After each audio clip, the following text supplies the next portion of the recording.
Ninguém será obrigado a fazer ou deixar de fazer alguma coisa senão em virtude de lei. Olha a força do império do Estado de Direito aí. A força da lei. Então, se passa uma viatura policial, mais uma vez, a polícia é um enorme exemplo de conduta, tanto de respeito ao Estado, como também serve de exemplo para desrespeito, mas não querendo eu dizer nada contra os policiais, são tão somente exemplos para fins didáticos. Vejam só. Ninguém será obrigado a fazer ou deixar de fazer alguma coisa senão em virtude de lei. Repetindo um exemplo que eu já disse para vocês. Estou eu lá 3 horas da manhã, passeando à noite na rua, sou abordado por uma viatura policial. O que você está fazendo aí? Para casa agora? De jeito nenhum. Não tem uma lei me obrigando a ir para casa esse horário? Eu posso andar aqui na rua? Estou de acordo com a lei, não estou agindo de maneira contrária à lei? Então vejam, eu posso fazer tudo aquilo que não esteja proibido em lei. Da mesma forma que eu não sou obrigado a reverenciar um presidente da República quando ele passa, eu não sou obrigado a pôr a testa no chão, a beijar os pés, as mãos. Mas quando uma lei me exige pagar imposto, eu tenho que pagar. Então, eu só sou obrigado a fazer aquilo que a lei me exige. E por outro lado, eu posso fazer o que eu quiser se a lei não estiver proibindo. Está aí a de direito. Muito bem. Agora vejam, vocês sabem que esse princípio da legalidade é diferente para o Estado. Por quê? Porque o Estado só pode fazer aquilo que esteja previsto em lei. Vocês vão estudar isso em direito administrativo. Então o Estado só pode fazer aquilo que esteja previsto em lei. Já o ser humano é diferente.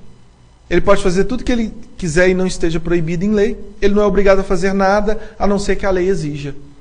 Um outro detalhe importante é que isso é o princípio da legalidade, que é um princípio amplo. Leis no sentido das leis em complemento com as normas que vão regulamentar essas leis. Existe um outro princípio mais específico, que é o princípio da reserva legal, em que essas normas regulamentares não vão servir para obrigar, vai ter que ser só lei, tipicamente uma lei. Então, a legalidade aqui estampada é mais ampla, e a reserva legal, por exemplo, lá no inciso 39, não há crime sem lei anterior que o defina, nem pena sem prévia combinação legal, lá é reserva legal, lá tem que ser lei e não serve a regulamentação. Aqui não, aqui é num sentido de legalidade, a legalidade é mais ampla do que a reserva legal, que é mais restrita. Muito bem. Enquanto eu estou aqui falando, vocês estão ouvindo aí a manifestação de um ministro da Suprema Corte Americana, Antonin Scalia, numa entrevista dada em âmbito internacional na televisão. Vejam, que fantástico. No Brasil, nós temos que ninguém será submetido a tortura nem a tratamento desumano ou degradante. A tortura é proibida? Sim! Seja aqui dentro, seja em qualquer local em que o Brasil exerça sua soberania. Agora, olha que curioso. Esse vídeo ficou famoso porque muitos jornalistas dizem que nesse vídeo teria Antonin Scalia, posição deles, declarado a tortura constitucional nos Estados Unidos, dizendo que não existe proibição na Constituição dos Estados Unidos. Olha o raciocínio.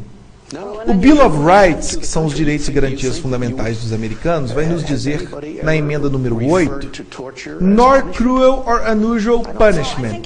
Ou seja, não pode se utilizar nenhum tipo de punição que seja cruel ou que não seja usual. Muito bem. Questionado pela repórter, ele expressou que a tortura não é proibida pela Constituição americana. Porque tortura não seria uma punição, seria uma técnica de obtenção de informações. E isso chocou o mundo. Essa declaração de um ministro da Suprema Corte Americana, Supreme Court, Antonin Scalia, dada aí em rede de televisão praticamente internacional. Muito bem, eu particularmente tenho um posicionamento diferente do ministro Antonin Scalia. Eu entendo que no momento em que você parte de uma perspectiva de interpretação à luz da dignidade do ser humano, de respeito ao ser humano, eu entendo que pela Constituição americana é proibida sim a tortura. Então eu tenho particularmente um posicionamento completamente diverso em relação à interpretação da Constituição americana do que esse ministro da Suprema Corte americana, Antonin Scalia. Felizmente, nos considero mais avançado em termos de direito constitucional, que a nossa Constituição deixa muito claro que ninguém será submetido a tortura nem a tratamento desumano ou degradante. A nossa Constituição, ela literalmente proíbe a tortura. Não precisava disso. O princípio da dignidade da pessoa humana, lá no nosso artigo 1º, inciso 3º, já basta. É uma cláusula geral de proteção ao ser humano. Mas que bom que nós estamos tão avançados assim em matéria de direito constitucional. Talvez seria até interessante que esse ministro passasse aí, fizesse um curso no Brasil, para ele poder se aprofundar muito nos estudos de direito constitucional. Muito bem. É livre a manifestação do pensamento sendo vedado o anonimato. Cuidado! Você pode postar o que você quiser lá no Facebook, no Twitter, etc e tal. Mas se você abusa do seu direito, você responde por isso. É livre a manifestação do pensamento desde que a pessoa assine embaixo. Você pode falar o que você quiser, se identificando. Porque no momento em que você agride, fere de morte, no momento em que você venha a violar profundamente direitos alheios, você poderá ser responsabilizado por isso. Cuidado com o que você posta no Facebook, cuidado com o que você posta no Twitter. Quando você agride profundamente algum outro ser, você pode ser responsabilizado. Então, é livre a manifestação do pensamento, desde que a pessoa se identifique. Muito bem. Se abusar desse direito, vejam que fantástico. Não só a pessoa terá indenização pelos danos materiais, morais ou à imagem, como cabe também o famoso direito de resposta. E nós vamos assistir aí, em seguida, um vídeo, um trechinho de um vídeo, que é o direito de resposta mais famoso que eu conheço aqui no Brasil, que é o direito de resposta do Leonel de Moura Brizola contra a Rede Globo, que teria se referido a ele como velho gagá. Então assistam aí que fantástico, esse direito de resposta, que tem que ser proporcional. Se a pessoa foi agredida no Jornal Nacional, não dá para colocar um direito de resposta às 3 horas da manhã, quando quase ninguém está assistindo televisão. Tem que ser proporcional, tem que ser no mesmo horário. E efetivamente o foi. Assistam aí esse trechinho maravilhoso, público e notório, divulgado pela própria Rede Globo através do Cid Moreira.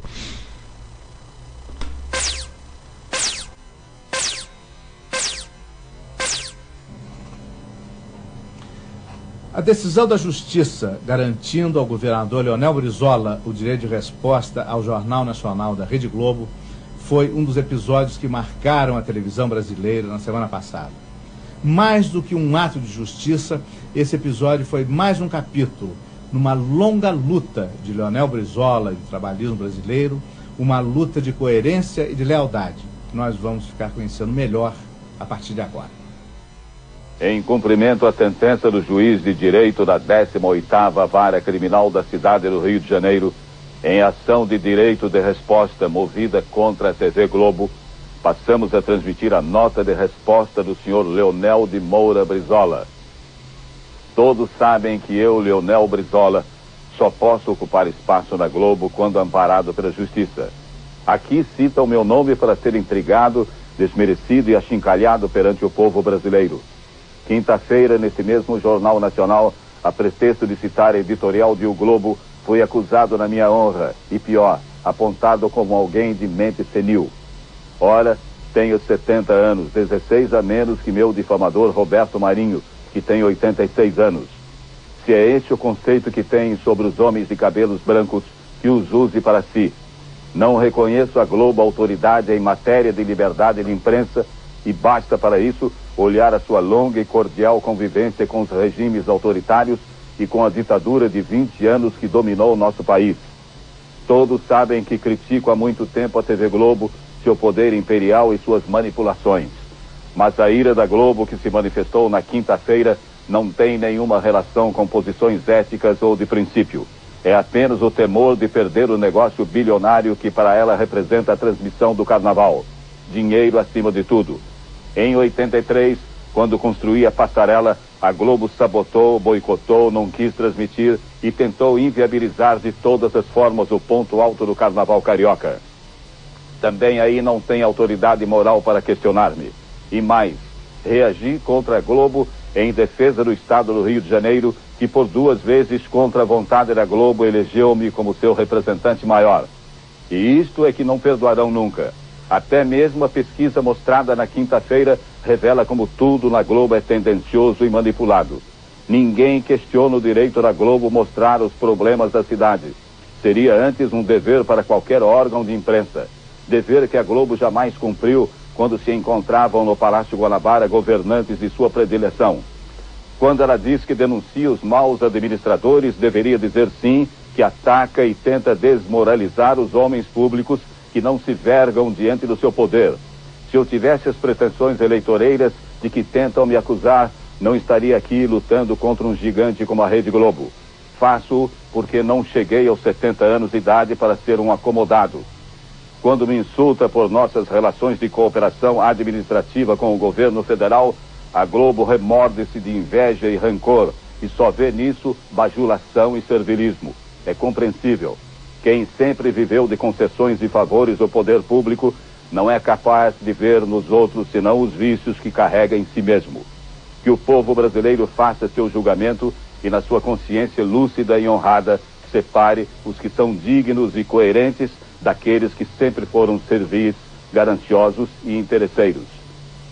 Assina Leonel Brizola.